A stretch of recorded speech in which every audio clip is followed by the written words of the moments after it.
에스더 4장 13절부터 17절 말씀까지 우리 다 같이 읽겠습니다. 모르드게가 그를 시켜 에스더에게 회답하되 너는 왕궁에 있으니 모든 유다인 중에 홀로 목숨을 건지리라 생각하지 말라. 이때 네가 만일 잠잠하여 말이 없으면 유다인은 다른 데로 말미암아 노임과 구원을 얻으려니와 너와 네 아버지 집은 멸망하리라. 네가 왕후의 자리를 얻은 것이 이때를 위함이 아닌지 누가 알겠느냐 하니 에스더가 모르드게에게 회답하여 이르되 당신은 가서 수산에 있는 유다인을 다 모으고 나를 위하여 금식하되 밤낮 3일을 먹지도 말고 마시지도 마소서. 나도 나의 시녀와 더불어 이렇게 금식한 후에 규례를 어기고 왕에게 나아가리니 죽으면 죽으리이다 하니라. 모르드게가 가서 에스더가 명령한 대로 다 행하니라. 아멘. 소셜 미디어에서 이런 기도문을 하나 발견했어요. 제가 그대로 읽어드릴게요. 나는 강하게 해달라고 기도했다. 그러자 하나님께서는 나를 강하게 만들기 위해 어려움을 주셨다. 나는 지혜를 달라고 기도했다. 그러자 하나님께서는 나에게 해결해야 할 문제를 주셨다. 나는 용기를 달라고 기도했다. 그러자 하나님께서는 나에게 극복할 위험을 주셨다. 나는 사랑을 요구했다. 그러자 하나님께서는 내게 도움이 필요한 사람들을 주셨다. 여러분이 생각하시기에 이 기도가 응답이 됐다고 생각하시나요? 응답이 안 됐다고 생각하시나요? 여러분이 생각하시기에 이 기도에 하나님께서 응답하셨다고 생각이 되시나요? 아니면 응답 안 하셨다고 생각이 되시나요? 그리고 맨 마지막 이렇게 이 기도가 마무리됩니다. 나의 기도가 응답됐다. 우리는 문제가 해결되고 상황이 바뀌기를 위해서 기도합니다. 그런데 하나님께서는 우리가 바뀌도록 이끌어 가십니다. 하나님은 그렇게 우리의 기도에 응답하십니다. 바사 제국의 아하수에로 왕 때 유다 민족은 당시 그 나라의 2인자였던 하만의 음모로 민족 전체가 몰살당할 위기를 만나게 됩니다.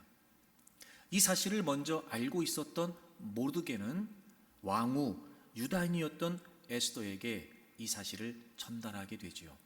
그리고 왕을 찾아가서 유다 민족의 구원을 위해 간청하라고 합니다. 에스더는 당시 바사 제국의 엄격한 규례를 들어 자신이 할 수 있는 것이 아무것도 없다고 합니다. 그 누구도 왕의 부름을 받지 않고는 왕 앞에 나아갈 수 없었고 지금까지 30일 동안 에스더는 왕의 부름을 받지 못했기 때문이었습니다. 그러자 모르드게가 이번에는 에스더에게 이렇게 이야기를 합니다. 우리가 진멸당할 때 너는 왕후이기 때문에 홀로 목숨을 건질 수 있을 것이라고 생각하지 말라고 합니다. 그리고 네가 왕후의 자리에 있는 것이 이때를 위함이 아닌지 누가 알겠느냐고 하지요. 그러자 그 말을 들은 에스더는 3일을 금식하면서 기도하겠다고 결정을 했습니다. 여기서 잠깐 여러분, 그렇게 에스더는 3일을 금식하면서 기도했습니다. 여러분, 그렇게 에스더가 기도하니까 유다 민족 전체를 진멸하라는 조소가 철회됐지요. 갑자기 그 하만의 음모가 밝혀지기 시작하고 왕이 그 사실도 알게 되고 그래서 안 된다, 하지 마라 이렇게 됐지요. 에스더가 막 금식하면서 기도했더니 왕의 부름이 없이는 왕 앞에 나아갈 수 없다는 그 바사 제국의 엄격한 규례가 그날따라 없어졌지요. 에스더가 열심히 3일 동안 금식하면서 기도했더니 30일을 부르짖었던 왕이 갑자기 에스더를 불렀지요? 아니에요. 에스더는 3일을 금식하면서 기도했어요. 그런데 상황은 하나도 달라지지 않았어요. 근데 희한해요. 에스더가 그 규례 때문에 아무것도 할 수 없다고 말했는데, 그렇게 말했던 에스더가 오히려 그 규례를 어기고 왕 앞에 나아가게 됩니다. 그리고 유다 민족은 그 에스더의 역할을 통해서 그 위기로부터 구원을 받게 되었습니다. 분명히 에스더는 그 당시 엄격한 규례 앞에 왕후였음에도 불구하고 한없이 약한 모습이었습니다. 그런데 에스더는 약하지만 약하지 않게 되었습니다. 상황은 달라진 게 하나도 없었습니다. 여전히 엄격한 규례가 있었고 조소가 반포되어 있었으며 왕이 에스더를 부른 것도 아니었습니다. 그런데 에스더가 달라졌습니다. 무슨 TV 프로그램 제목 같지요? 우리 에스더가 달라졌어요. 그리고 그가 왕 앞에 나아가게 됩니다. 약하지만 약하지 않은 에스더가 될 수 있었습니다. 이유가 뭐였어요? 에스더가 기도했기 때문이었습니다. 여러분, 우리 모든 상황 앞에 무력함을 느낍니다. 우리를 둘러싸고 있는 여러 가지 형편이 우리는 늘 문제라고 여겨집니다. 앞이 보이지 않습니다. 감당할 힘도 없는 것처럼 여겨집니다. 때로는 속수무책으로 주저앉기도 합니다. 그런 연약한 우리가 어떻게 우리의 삶의 모든 문제들을 헤쳐나가고 또 돌파해가며 승리할 수 있을까? 약하지만 어떻게 하면 약하지 않은 존재가 될 수 있을까? 바로 기도하는 겁니다. 사랑하는 여러분, 기도하십시오. 사랑하는 교우 여러분, 기도하셔야 됩니다. 약하지만 약하지 않을 수 있습니다. 약하지만 약하지 않게 그 모든 상황에 맞설 수 있습니다. 그 상황 앞에 한없이 연약한 존재로 여겨지지만 그럼에도 불구하고 기도하면 오히려 그 모든 상황들을 향해 돌진해 갈 수 있는 힘을 얻을 수 있습니다. 그러므로 사랑하는 교우 여러분, 여러분이 어떤 상황 그리고 어떤 문제 앞에 있다 할지라도 저는 여러분들이 기도하는 분들이 되기를 바랍니다. 약하지만 약하지 않은 에스더가 그 문제를 돌파했던 것처럼 여러분 모두 기도하는 분들이 되어서 약하지만 약하지 않은 여러분들이 되어서 여러분을 둘러싸고 있는 그 다양한 많은 상황들을 멋지게 극복해낼 수 있는 여러분들이 되기를 바랍니다. 그래서 이제 우리는 이 본문의 말씀을 통해 그럼 도대체 에스더가 어떻게 기도했을까? 어떻게 기도했을까? 그 말씀을 지난주에 좀 살펴봤습니다. 오늘 그 내용을 좀 더 자세히 한 번 더 여러분하고 나누려고 합니다. 제가 늘 여러분에게 강조했습니다. 여러분, 기도는요 그냥 한다고 되는 게 아니에요. 기도는 성경대로 해야 됩니다. 그래서 이 에스더의 기도의 모양을 따라, 에스더의 기도의 모습을 따라 우리도 기도할 수 있다면 얼마든지 우리의 삶에도 이런 에스더와 같은 역사가 나타나게 되리라고 믿습니다. 첫째, 에스더는 하나님의 뜻을 알기 위해 기도했습니다. 그 민족이 위기를 만났다는 사실을 듣게 되었으나 에스더는 당시 정황상 할 수 있는 일이 아무것도 없었습니다. 그가 그럼에도 불구하고 왕 앞에 나설 수 있도록 그리고 기도할 수 있도록 그에게 주어진 계기는 바로 모르드게의 이야기였습니다. 이 에스더 내용을 풀어가는 데 있어서 이 에스더 4장 14절의 말씀은 아주 중요한 키가 된다고 저는 생각이 됩니다. 모르드게가 에스더에게 말합니다. 네가 만일 잠잠하여 말이 없으면, 즉 너가 왕 앞에 나가서 아무런 역할도 하지 않는다면 유다인은 다른 데로 말미암아 구원을 얻을 것이다. 즉 이미도 기도했던 모르드게는 하나님의 구원을 확신하고 있었고, 그러므로 너가 역할을 하지 않는다고 해도 하나님은 다른 방법을 마련해서라도 우리 유다 민족을 구원해 주실 것이다 라고 하는 의미였지요. 그리고 에스더에게 분명히 말합니다. 네가 왕후의 자리를 얻은 것이 이때를 위함이 아닌지 누가 알겠느냐. 확신에 찬 질문을 에스더에게 던지고 있습니다. 다시 말하면 지금 너가 왕후의 자리에 있는 것은 바로 이때 유다 민족을 구원하기 위한 하나님의 섭리라고 하는 사실을 모르드게는 확신 있게 에스더에게 이야기하게 됩니다. 그리고 그 이야기를 듣고 에스더는 기도를 결심하고, 그 기도 가운데 그는 하나님의 뜻을 알게 되었던 거죠. 에스더의 기도는 하나님의 뜻을 알기 위해 했던 기도였습니다. 그래요 여러분, 약하지만 약하지 않은 내가 될 수 있는 기도의 비결, 바로 하나님의 뜻을 알기 위해 기도해야 합니다.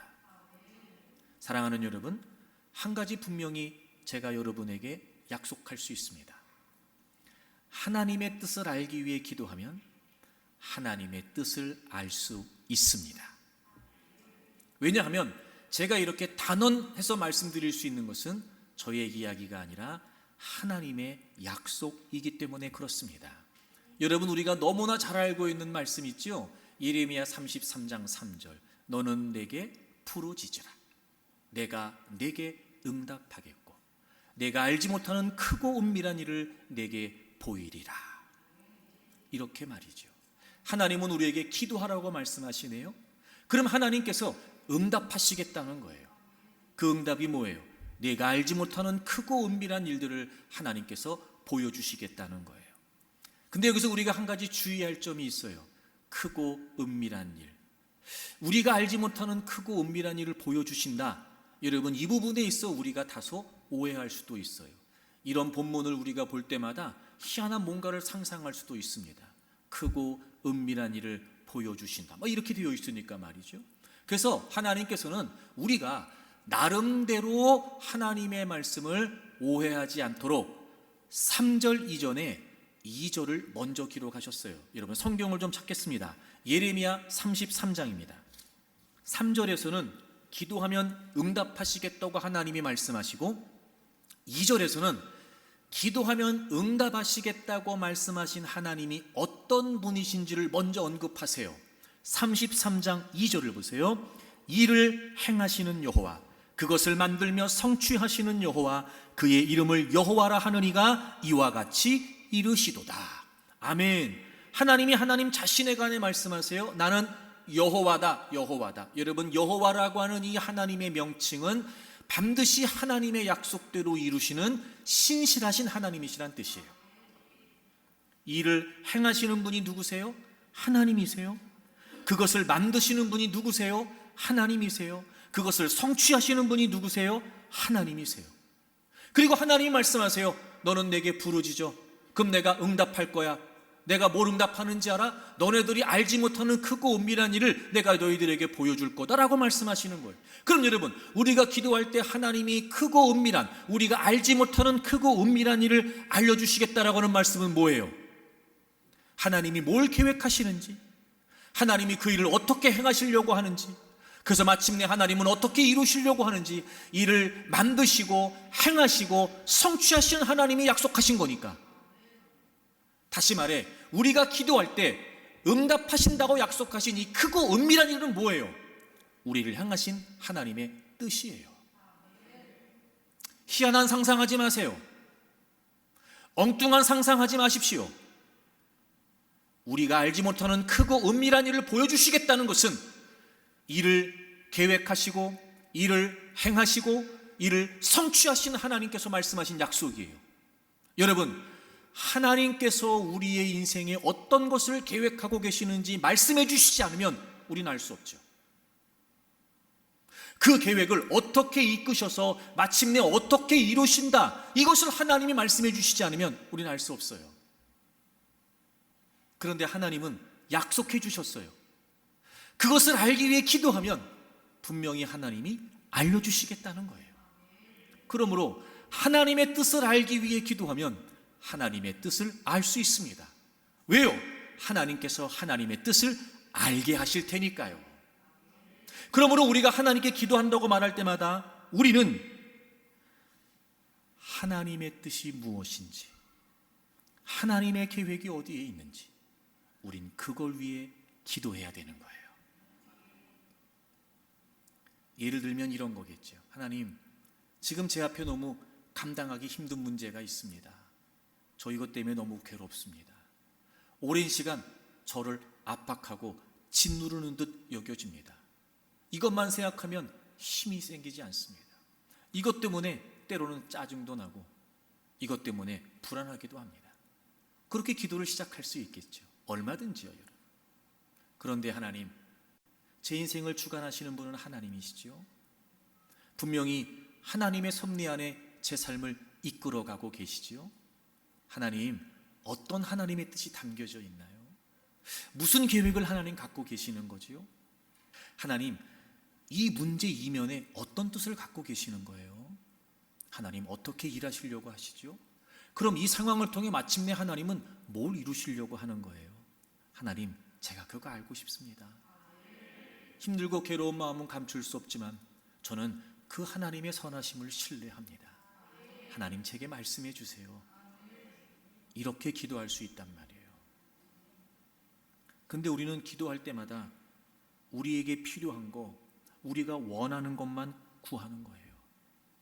하나님의 뜻 안에서 답을 얻으려고 하기보다 내 뜻에 대한 하나님의 도움만 요청하고 있는 거예요. 여러분, 그게 아니고요. 우리가 기도할 때는 하나님의 뜻을 알기 위해서 기도해야 됩니다. 그래서 이렇게 말씀드리고 싶어요. 사랑하는 교우 여러분, 미래를 알려고 하지 말고 하나님의 뜻을 구하십시오. 그 하나님의 뜻만 분명해지면 여러분의 미래는 확실해집니다. 그러므로 저는 이제부터 우리의 기도가 그저 내 문제와 상황만 나열하는 맹목적인 기도가 아니라 그저 내 필요와 기대만 아뢰는 맹신적인 기도가 아니라 하나님의 뜻을 구하는 바른 기도를 할 수 있기를 바랍니다. 근데 여기서 한 가지, 여러분, 에스더가 하나님의 뜻을 위해서 구했다. 여러분, 이게 오늘 이 본문의 맥락에서 어떤 의미일까요? 여러분, 다시 본문으로 좀 돌아보시겠어요? 서두에 설명드렸던 것처럼 에스더가 기도를 했던 계기는 14절 모르드게의 이야기 때문이었어요. 분명히 모르드게는 하나님의 구원을 확신했습니다. 그리고 하나님께서 어떻게 유다 민족을 구원하실지에 관해서도 확신하고 있었어요. 그래서 뭐라고 말해요? 14절을 보시면 이때 내가 만일 잠잠하여 말이 없으면 유다인은 다른 데로 말미암아 노임과 구원을 얻는다. 확실하게 이야기를 했어요. 그리고 에스더에게 이렇게 말하잖아요. 네가 왕후의 자리를 얻은 것이 이때를 위함이 아닌지 누가 알겠느냐. 다시 말하면 에스더가 왕후가 된 것이 바로 이때 이스라엘 민족, 유다 민족들을 구원하시기 위한 하나님의 섭리라는 거예요. 그리고 에스더는 그 하나님의 뜻을 확인하기 위해서 기도했던 거고 마침내 모르드게의 이야기가 하나님의 뜻이라고 하는 확신을 얻게 되었던 거죠. 지금 왕후의 자리에 있는 것이 이때를 위한 하나님의 섭리. 여러분이 하나님의 뜻이 에스더에게는 그럼 어떤 의미인 걸까요? 바로 에스더의 사명이었던 거예요. 사명. 하나님께서 지금 에스더를 왕비의 자리에 세우신 목적, 에스더의 사명이죠. 그가 지금 이 민족이 위기를 만났을 때 왕비로서 해야 될 일, 바로 에스더 사명이에요. 사랑하는 교우 여러분, 약하지만 우리를 둘러싸고 있는 그 모든 상황을 돌파하고 극복해낼 수 있는 강한 에너지가 뭘까요? 사명이에요. 사명. 이런 거죠. 내가 이루어야 될 목적이 분명하다면 그 어떤 장애와 방해도 뛰어넘습니다. 그런데 내가 이루어야 될 분명한 목적이 확고하지 않다면 그렇게까지 극복하려고 하지 않습니다. 우린 약하지만 약하지 않을 수 있어요. 뭘 알면 되냐? 사명을 알면 돼요. 사명. 그래서 여러분, 베드로 사도가 베드로후서 1장 10절에서요 이렇게 권면해요. 부르심과 택하심을 굳게 해라. 그러면 실족하지 않는다, 이렇게 얘기해요. 이런 베드로 잘 아시죠? 베드로는요 큰 실패를 경험했던 사람이었어요. 예수님을 3번이나 부인하고 도망쳤잖아요. 근데 그거 어떻게 회복이 돼요? 다시 주님께서 그를 찾아오셨고 그에게 부여하신 게 뭐였어요? 사명이었어요. 내 양을 먹이라, 내 양을 먹이라, 내 양을 먹이라. 그 말씀 붙들고 베드로가 다시 일어섰단 말이에요. 그리고 초대교회에 복음이 확산되는 사도행전을 보게 되면 사도 바울이 전면에 등장하기 전까지 초기 복음의 사역과 성령의 사역을 주도했던 사도가 바로 베드로였어요. 놀랍지 않으세요, 여러분? 예수님께서 돌아가시는 그 현장에서 그 예수님을 3번이나 부인하고 저주했던, 한없이 맥없이 무너지고 쓰러졌던 그 베드로가 어떻게 다시 그 예수님을 위해 목숨을 거는 인생을 살 수 있었을까? 사명이었어요. 그렇게 얘기하는 거예요. 부르심과 택하심을 굳게 하라는 거예요. 그러면 실족하지 않는다는 거예요. 여러분, 왜 우리가 점점 힘을 잃는 걸까? 왜 점점 우리가 형편 따라, 문제 따라, 상황 따라 갈팡질팡할 수밖에 없는 걸까? 왜 우리가 점점 그렇게 우리에게 주어진 삶의 상황에 믿음이 없진 않지만 무기력하게 살 수밖에 없는 걸까? 분명히 내가 이루어야 될 확고한 사명이 없는 거예요. 왜 그렇게까지 해? 뭐 때문에 그걸 감당해야 돼? 뭐 때문에 견뎌야 돼? 뭐 때문에 이겨야 되는 거야? 왜 그걸 내가 넘어서야 되지? 이유가 불분명한 거예요. 하지만 여러분, 목적이 분명하면요 무슨 수를 써서라도 그거를 이겨냅니다. 그럼요, 여러분. 아하, 하나님의 뜻을 알기 위해 기도한다고 말할 때 약하지만 약하지 않은 우리가 될 수 있는 우리의 의미가 뭐냐면 바로 사명을 찾는 거예요. 에스더는 자신의 사명이 뭔지를 알았어요. 그리고 왕 앞에 나간 거예요. 이게 내 사명이라면, 이게 내 사명이라면 확실해진 거예요. 하는 거예요. 그러니까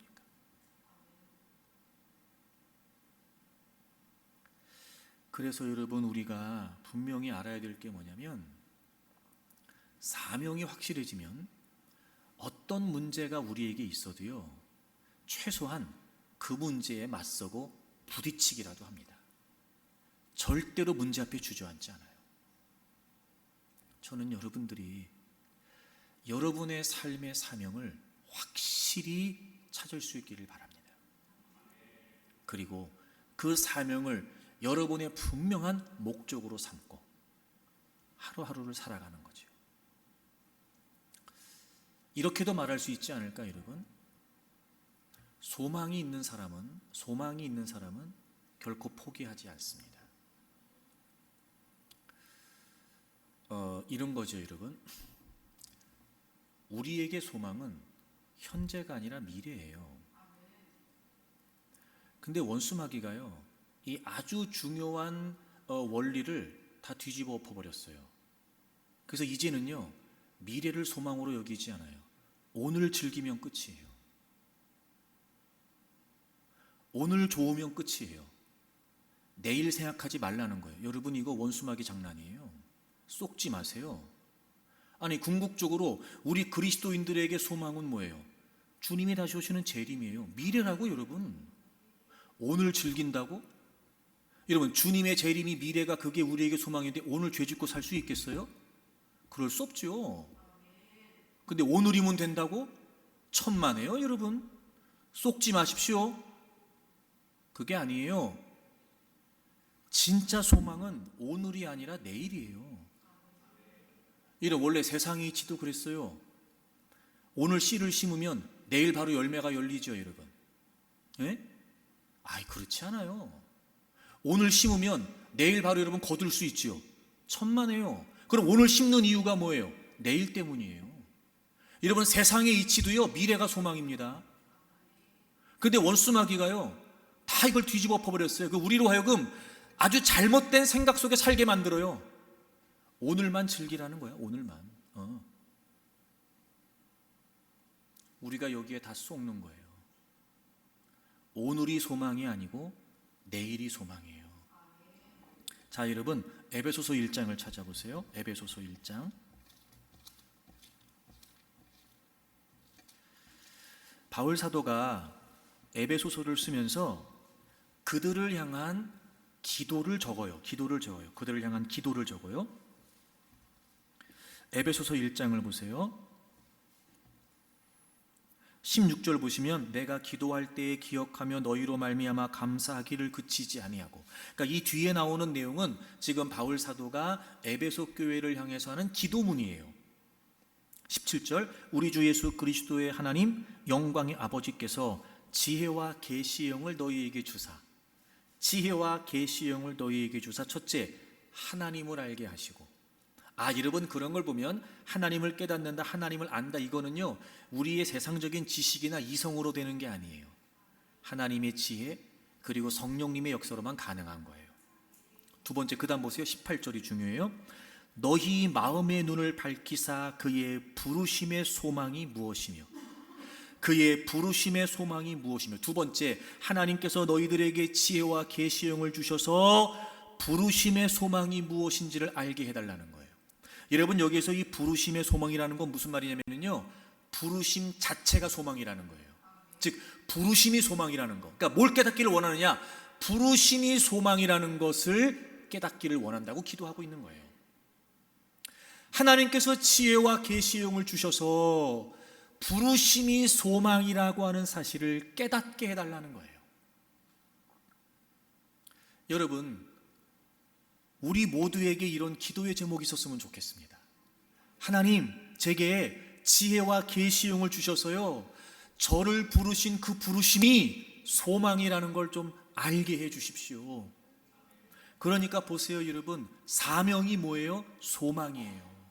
사명이 소망이에요. 야망이 소망이 아니고요, 욕망이 소망이 아니고요, 사명이 소망입니다. 사명이. 근데 사명이 불분명하니까 소망이 있어요, 없어요? 없어요. 소망이 없으니까 오늘을 견뎌낼 수 있는 힘이 없어요. 어쩔 수 없다는 거예요. 상황이 그렇다는 거예요. 다 그러는 거 아니냐? 물론이에요. 그래요. 어쩔 수 없어요. 상황이 그래요. 너무 힘들어요. 버거워요. 여러분, 그럼에도 불구하고 사명이 있는 사람은, 그래서 소망을 꿈꾸는 사람은 그걸 감당해내지요. 주저앉지 않아요? 아니, 주저앉았다가도 다시 일어서줘요. 왜? 전진해 가야 될 이유가 분명하거든요.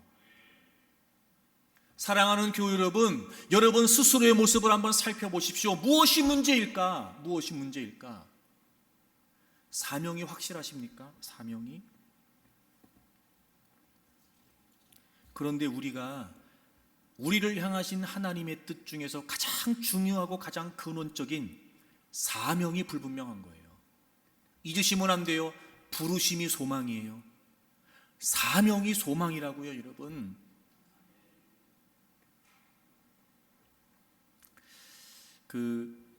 도스토옙스키가 쓴 까라마조프가의 형제들이라고 하는 소설이 있는데요, 거기 보면 이런 내용이 나와요. 인간 존재의 비밀은 그저 생존하는 것뿐 아니라 무엇인가 확실한 것을 위해 사는 것이다. 자신이 무엇을 위해 사는지 확고하게 이해하지 못한다면 인간은 삶을 받아들일 수 없고 이 땅에 살아남기보다는 차라리 자신을 파괴하게 될 것이다. 여러분, 내가 왜 사는지 이 사명이 불분명하게 되면요, 이렇게 끔찍한 결과가 주어져요. 인생의 목적을 발견하고 성취하는 이 문제는 우리 삶의 모든 과정에 걸쳐서 끊임없이 나타나고 부딪히게 돼 있어요. 이런 거죠. 인생이 결국 무엇이냔 말이에요. 지금까지 내가 이뤘다고 말하고 이루었다고 주장하는 그 모든 것들이 진짜 성취냔 말이에요. 크든 작든 무언가 이룬 것이 있지만 그럼에도 불구하고 진짜 이루어야 될 것을 놓치고 살고 있는 건 아니냔 말이에요. 여러분, 인생을 살다 보면 반드시 맞닥뜨리는 질문이에요. 쉽게 말해, 내가 왜 사냔 말이에요. 내가 왜 이 고생을 하며 살아야 되냔 말이에요. 내가 왜 이것까지 감당하며 살아야 되냔 말이에요. 그 이유가 뭐냔 말이에요. 반드시 이 질문은 여러분 우리의 삶에 부딪히게 되어 있다니까요. 근데 우리가 외면하는 거지요. 우리가 생각하지 않는 겁니다. 그래서 미국의 작가 워커 펄시라고 하는 사람이 이런 유명한 카피를 남겼어요. 당신은 만점을 얻고도 인생에서 낙제할 수 있습니다. 저는 이 말에요, 전적으로 동감합니다. 이런 거예요. 세상적인 기준이나 가치로 봤을 때는 만점일 수 있어요. 하지만 여러분, 우리에게 생명을 주신 분은 하나님이시잖아요. 다시 오셔서 우리의 삶을 심판하고 평가하실 분은 누구세요? 주님이시잖아요. 그럼 주님의 기준, 주님의 가치로 봤을 때 내가 만점이냔 말이에요. 얼마든지 낙제일 수 있단 말이죠.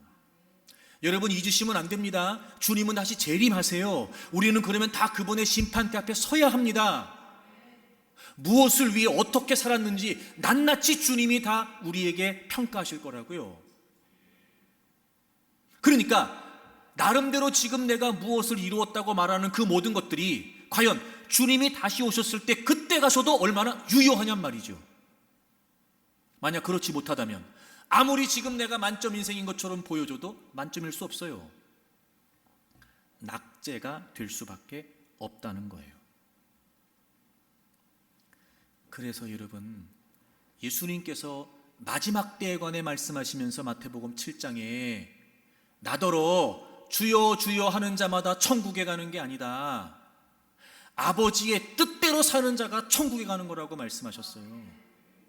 여러분, 예수님이 왜 그 말씀하셨는지 아시지요? 많은 사람들이 예수님께 와서 주님, 제가 예수님의 이름으로 선자노릇하고 예수님의 이름으로 병도 고치고요, 예수님의 이름으로 능력도 행했어요. 그때 주님 뭐라고 말씀하셨어요? 나는 너희들을 도무지 알지 못한다. 그리고 뭐라고 하세요? 불법을 행하는 자들아 내게서 떠나라 그러셨어요. 불법이 뭐예요? 하나님 뜻대로 살지 않은 게 불법이죠. 그리고 말씀하신 거예요. 나더러 주여 주여 하는 자가 천국 가는 게 아니야, 아버지의 뜻대로 행하는 자라야 하나님 나라 간다는 거예요. 이러면 연관이 느껴지지 않으세요? 부르심이 소망이래요. 하나님은 우리에게 생명을 허락하신 분이세요. 이유 없이 목적 없이요? 천만에요 여러분. 적당히 즐기고 살라고요? 먹고 살고 띵까띵까하게 살라고요? 아니요 여러분. 하나님은 분명히 이 세상을 향하신 하나님의 시간표를 갖고 계세요. 하나님의 섭리를 갖고 계신다고요. 모든 민족과 열방이 예수님의 이름으로 구원받기를 원하세요. 그리고 땅끝까지 복음이 증거되면 주님은 다시 오십니다. 우리 모두 그분 앞에 서야 되고요. 그리고 하나님의 나라가 시작되는 거예요. 이 분명한 하나님의 시간표 안에 하나님은 오늘 우리가 여기에 있도록 존재케 하시는 거예요. 그 하나님의 사명, 그대로 살지 않으면요 여러분, 우리가 스스로 만점이라고 여기는 거 소용없습니다. 낙제일 수 있다고요. 어쩌면 우리가 인생을 살면서 이런저런 형편과 문제 앞에 맞닥뜨리는 그 질문들, 내가 왜 사는 거야? 아이고 참, 내가 이러고 왜 살아? 맞닥뜨리는 질문들, 이게 진짜 내 인생인가? 이거 이루는 게 진짜 내 삶인가? 맞닥뜨리는 질문들, 나는 이거 이뤘는데 내가 정말 중요한 걸 놓치고 있는 건 아닐까? 주님이 우리에게 주시는 문제가 아닐까? 주님이 우리에게 던지시는 질문이 아닐까요? 여러분, 그때마다 어떻게 생각하십니까? 여러분의 사명이 분명하여 여러분이 가고 있는 그 길, 사명을 따라가는 그 길을 여러분 확고히 확신 있게 가고 있습니까?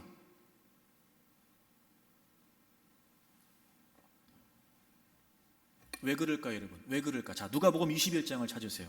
누가복음 21장 34절 보세요. 누가복음 21장 34절입니다.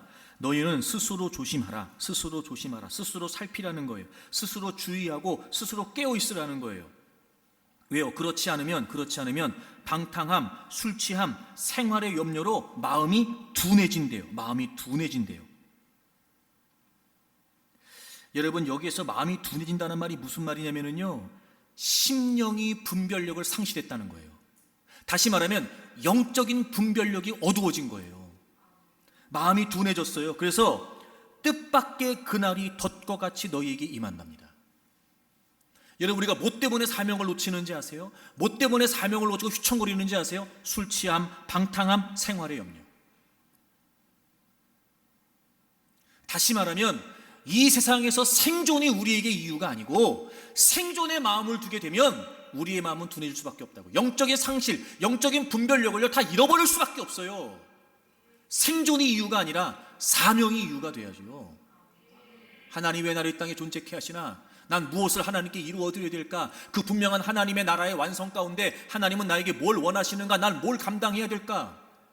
그리고 그 뜻을 이루시기 위해 하나님은 교회 공동체를 세우시고 교회 공동체를 기대하시는데, 하나님이 나를 한국중앙 공동체에 있게 하시면서 어떤 하나님의 비전들을 이끌어 가시기를 원하시는 걸까? 늘 우리에게 사명이 고민이 돼야죠. 근데 생활의 염려, 먹고 사는 게 전부입니다.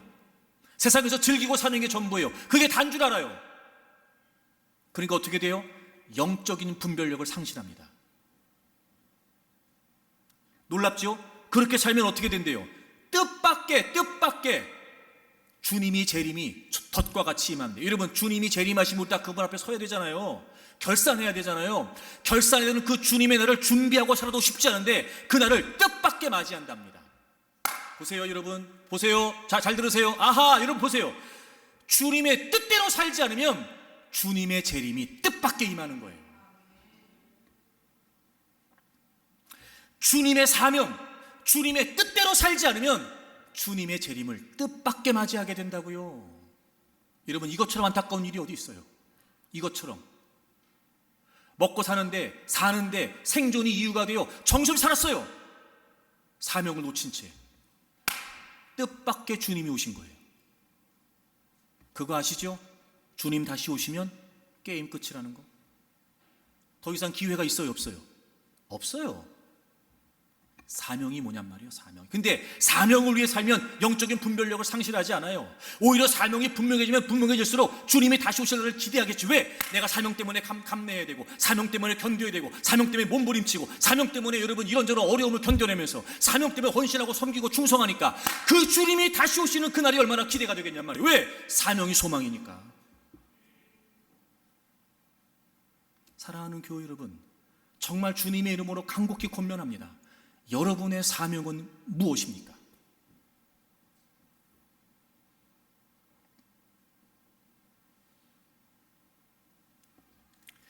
두 번째, 에스더는 하나님의 뜻을 순종하기 위해서 기도합니다. 지난주에도 본문의 내용을 살펴봤습니다만 에스더가 그 모르드게의 이야기를 듣고 내가 3일 동안 금식할 겁니다. 그리고 수상궁에 있는 유다인들을 다 모아서 저를 위해 기도해 주세요. 그리고 에스더가 뭐라고 말하냐면, 이렇게 금식한 후에 규례를 어기고 왕에게 나아가리니 죽으면 죽으리이다, 이렇게 이야기를 해요. 그러니까 아직 기도를 시작한 게 아니었어요. 기도하기 전이었어요. 지금 기도하겠다고 말하는 장면이에요. 그 장면에서 이미 에스더는 그것이 하나님의 뜻이라면 내가 그 규례를 어기고서라도 왕 앞에 나갑니다. 내가 죽을 각오를 하고 그것이 하나님의 뜻이라면 내가 이제 기도할 건데요, 당신이 말한 그 이야기가 하나님의 뜻이라면 내가 목숨을 걸고 나는 그 뜻대로 할 겁니다 라고 결단을 하고 금식하고 기도한 거예요. 그러니까 이미 기도하기 전에 에스더는 뭘 결단한 거예요? 순종을 결단한 거예요. 하나님의 뜻을 순종하기 위해 기도했던 거예요. 자, 분명히 제가 말씀드립니다. 하나님의 뜻을 순종하기 위해 기도하면 하나님의 뜻을 순종할 수 있습니다. 왜일까요? 하나님의 뜻을 확신하게 되거든요. 그러니까 그 뜻이 확실하다면 그 말씀, 그 뜻을 세우신 하나님께서 반드시 그 뜻대로 이루실 것이 분명하니 얼마든지 하나님의 뜻을 위해 순종할 수 있단 말이에요. 그러니까 순종이라는 건 이미 기도할 때부터 이미 우리에게 결단되어 있어야 돼요. 에스더가 말하는 것처럼 죽음도 자신을 가로막을 수 없다는 거예요. 내가 죽으면 죽었지 하나님의 뜻을 거스르지 않겠다는 거예요. 내가 하나님의 뜻에 순종하는 가운데 죽음이 불가피한 상황이라면 기꺼이 내가 목숨을 내놓겠다는 거예요. 그리고 에스더가 기도했어요. 그리고 그는 하나님의 뜻을 순종하기 위해 기도했던 그는 역시나 하나님의 뜻을 확인하고 어길 수 없어요. 난 아무것도 할 수 없었어요. 한없이 그 규례 앞에 연약했던 에스더가 오히려 그 규례를 어기고 왕 앞에 나아갔어요. 약했지만 약하지 않았어요. 하나님의 뜻을 순종하기 위해 기도했던 그는 하나님의 뜻을 순종했던 겁니다. 여러분, 인간이 왜 실패하는지 아세요? 순종하지 않아서 실패합니다. 잊지 마세요. 자, 인류 최초의 실패가 뭐였어요? 불순종이었어요. 하나님께서 천지를 다 만드시고 아담과 하와를 만드시고 그리고 다 니네가 먹어라, 다 니네 거야, 다 니네가 누려, 번성해라, 충만해라, 하나님 축복하셨어요. 그리고 한 가지를 명령하시죠. 그런데 너네 선악을 알게 하는 그 중앙에 있는 나무 열매를 따먹으면 안 돼, 따먹으면 죽는다, 이렇게 말씀하셨어요. 근데 아담과 하와가 그걸 어떻게 했어요? 따먹었어요. 그게 인류 최초의 실패예요, 여러분. 아무리 사단이 유혹을 했어도 안 돼! 무슨 소리야! 하나님이 먹지 말라고 하셨어. 하나님이 먹으면 죽는다고 하셨어. 안 돼! 우린 안 먹어! 그러고 안 먹었다면 타락할 일 없어요. 실패할 일이 없다고요, 여러분. 그런데 원수마귀가 속삭인다고 하여 그 말에 넘어가서 분명한 사실은 여러분, 그래, 유혹할 수 있다, 유혹이 있을 수 있다, 유혹 당할 수 있다, 다 이해해요. 근데 결정적으로, 궁극적으로, 결과적으로 뭐 했어요? 불순종했어요. 여러분, 인생이 왜 실패하는지 아세요? 불순종하니까 실패하는 거예요. 불순종. 예. 그러니까 하나님의 뜻에 순종한다는 건 여러분 단순한 문제가 아니에요. 해도 되고 안 해도 되고 상황 따라 형편 따라 할 수 있다 할 수 없다, 이게 아니라니까요, 여러분. 무조건이에요, 무조건. 그래야 실패하지 않아요. 자, 누가복음을 찾아보세요. 누가복음 6장 몇 절부터 보시냐면 46절부터 보세요. 아까 제가 언급했던 마태복음 7장과 같은 배경이죠. 너희는 나를 불러 주여 주여 하면서도 어찌하여 내가 말하는 것을 뭐하지 않냐고요? 행하지 않냐고요. 그럼 이거는 무슨 말씀이세요? 내가 주님을 주님이로 부른다는 말은 무슨 말이에요? 주님 말씀대로 행해야 된다는 거예요. 그죠, 여러분? 그러면서 예수님께서 아주 적절한 예를 드세요. 47절, 내게 나와 내 말을 듣고 행하는 자마다 누구와 같은 것을 너희에게 보이리라. 그럼 내 말을 듣고 행하는 사람 너네 잘 모르겠지? 내가 설명해 줄게. 들어봐. 내 말을 듣고 행하는 사람은 어떤 사람이냐? 48절, 집을 짓되 깊이 파고 주추를 반석 위에 놓은 사람과 같으니. 비유로 말씀하시는 거예요. 하나님 말씀 듣고 하나님 말씀대로 행하는 사람들은 어떤 사람이에요? 집을 짓는데 깊이 파요 기초를. 그리고 그 기초를 어디에 세워? 반석 위에 놓은 사람과 같아요. 그래서 결과가 뭐예요? 큰 물이 나서 탕류가 그 집에 부딪히되 잘 지었기 때문에 능히 요동하지 못하게 하였거니와. 여러분, 하나님 말씀대로 순종하는 사람의 인생이 뭐예요? 튼튼하게 기초를 깊이 파고 견고한 반석에 집을 세운 것처럼. 그래서 아무리 큰 풍랑이 있고 아무리 큰 바람이 불고 아무리 탕류가 여러분 있어도 결코 그 집이 흔들리지 않는다는 거예요. 약하지만 약하지 않다고요. 외력을 견디는 내력이 있다고요. 그런데 49절, 듣고 행하지 아니하는 자는 주추 없이 여러분 말도 안 되죠. 어떻게 기초 없이 집을 짓냔 말이에요. 흙 위에, 말도 안 되죠. 흙 위에 무슨 집을 지어요, 여러분? 그런 사람과 같으니 세울 때는 쉬울지 몰라요. 집을 짓는 건 간단할지 모르지요. 수월할 수 있습니다. 편하게 지을 수 있어요. 하지만 문제가 뭐예요? 탕류가 부딪히면 어떻게 돼요? 집은 산산조각 나는 거예요. 쉽게 살려고 하지 말고 바르게 살려고 해야지. 예? 편하게 살려고 하지 말고 순종하며 살려고 해야죠. 왜? 그래야 우리 인생이라고 하는 집이 탄탄하게 세워지는 거예요. 여러분, 순종은 단순한 문제가 아닙니다. 제발. 해도 되고 안 해도 되는 게 아니에요, 여러분. 제발. 순종은요, 정말 여러분의 인생이라고 하는 집이 어떤 탕류에도, 어떤 큰 풍파에도 흔들리지 않기를 원한다면 마땅히 해야 된단 말이에요. 그게 힘이에요. 그러니까 여러분, 약하지만 약하지 않을 수 있는 힘이 어디에 있어요? 순종에 있어요.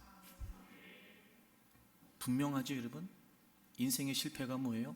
불순종이에요. 문제 때문이 아니라니까. 놀라운 건 여러분, 그런 문제를 겪으면서도 순종할 마음이 없는 거예요. 놀라운 건 그런 어려움 속에 있으면서도 하나님의 귀를 기울이지 않고 하나님 뜻을 받들지 않는 거예요.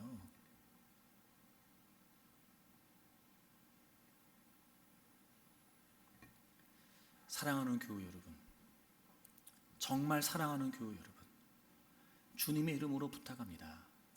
순종하세요. 그런 걸 보면 여러분, 아까 제가 사명 얘기했는데, 사명은요, 무엇이 되느냐가 아니라 무엇을 하느냐예요. 왕비가 되는 게 비전이에요? 아니요. 왕비가 되고 나서 무엇을 하느냐가 진짜 비전인 거예요.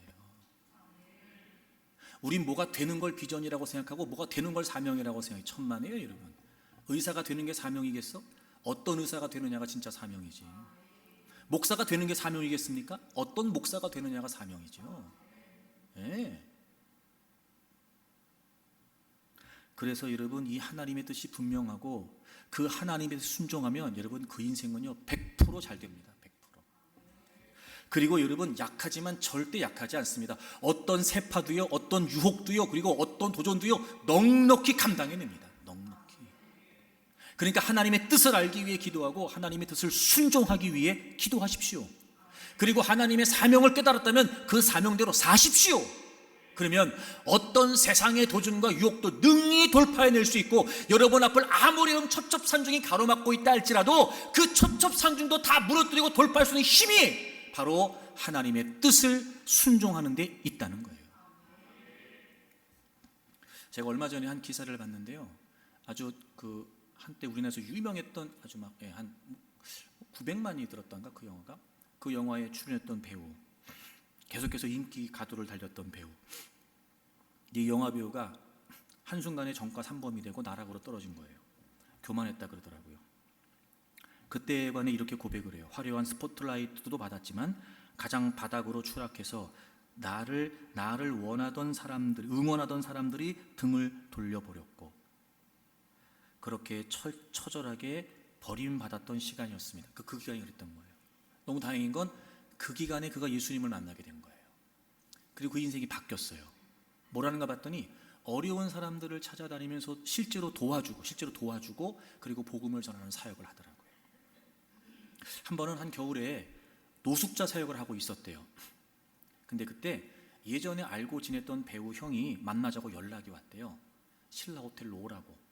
그래서 갔답니다. 갔더니 저는 그렇게 비싼 줄 몰랐는데 와인이 차 한 대 값이라는데요. 차 한 대 값? 네. 그런 와인을 쫙 차려놓고, 그러니까 자기를 오랜만에 만나서 이제 쉽게 말해 같이 이렇게 즐기기 위해서 이제 그런 아주 이렇게 아주 비싸고 아주 멋들어진 그런 술상을 차려놓은 거예요.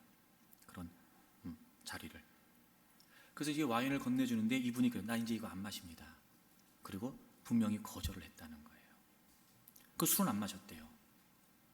그리고 계속해서 이제 막 즐기다가 야, 우리 이제 강남으로 가서 2차 하자 이제 그러더래요. 근데 이분이 나 이제 내가 해야 될 일이고 내가 가야 될 곳이 있으니까 난 같이 못 갑니다. 그랬더니 이 사람이 너무 서운해하면, 야, 내가 모처럼 너를 불러서 이렇게 비싼 술도 내가 차려놓고 그렇게 같이 놀자고 하는데 너 나한테 이럴 수 있어? 너 내 성의를 이렇게 무시할 수 있어? 그랬대요. 그때 이분이 이렇게 얘기했대요. 나는 하나님께서 시키신 일이 있습니다. 그랬더니 그분이 그러더래요. 그 배우가, 너 미쳤냐고, 너 미친 거 아니냐고, 이렇게 비싼 와인을 마다하고 나랑 이렇게 노는 것도 마다하고 너 그럴 수가 있냐고. 그런데도 자기가 할 일이 있었기 때문에 그 자리를 거절하고 이제 노숙자 사역을 해서 갔던 거예요. 사역을 다 마치고 새벽 한 4시 반쯤 됐는데 대학로 쪽으로 이렇게 들어오면서 아까 그 신라 호텔이 보이더래요. 그때 자기가 이런 마음이 들었대요. 내가 예수님을 만나지 못했다면 나는 아직도 저 자리가 최고의 자리인 줄 알고 저기 있었을 텐데, 내가 지금은 예수님을 만나고 그분께서 가장 기뻐하실 삶을 살아가고 있으니 나는 얼마나 복받은 인생인가. 그 마음이 들더래요. 여러분, 무엇이 약한 우리를 강하게 하는 힘이 될까요? 무엇이 약한 우리를 둘러싸고 있는 다양한 많은 상황과 압박과 유혹들을 이겨내는 약하지만 약하지 않은 존재가 되게 하는 걸까요? 주님이시고 주님의 뜻이에요. 화려한 스포트라이트가 힘이 될까? 한 병이 차 한 대 값이 되는 그런 와인을 뜯어낼 수 있는 그런 와인들을 여러분 막 차려놓을 수 있는 그런 부가 힘이 될까? 인기가, 명예가 힘이 될까? 천만에요. 그 모든 것들을 거부할 수 있는 힘이 뭐예요? 주님의 뜻이에요.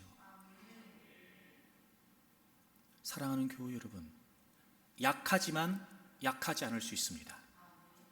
하나님의 뜻을 알기 위해 기도하십시오. 하나님의 뜻을 순종하기 위해 기도하십시오. 무엇보다 여러분의 인생의 사명을 위해 하나님께 몸부림치십시오. 그리고 사명을 감당하기 위해 힘쓰십시오. 어떤 세상의 도전과 유혹도 방해도 극복해낼 수 있으며, 게다가 주님 다시 오셨을 때 그분을 기쁨으로 맞이하고 그분께 칭찬 듣고 그분으로부터 영원한 영광과 상급을 얻을 수 있다고 믿습니다.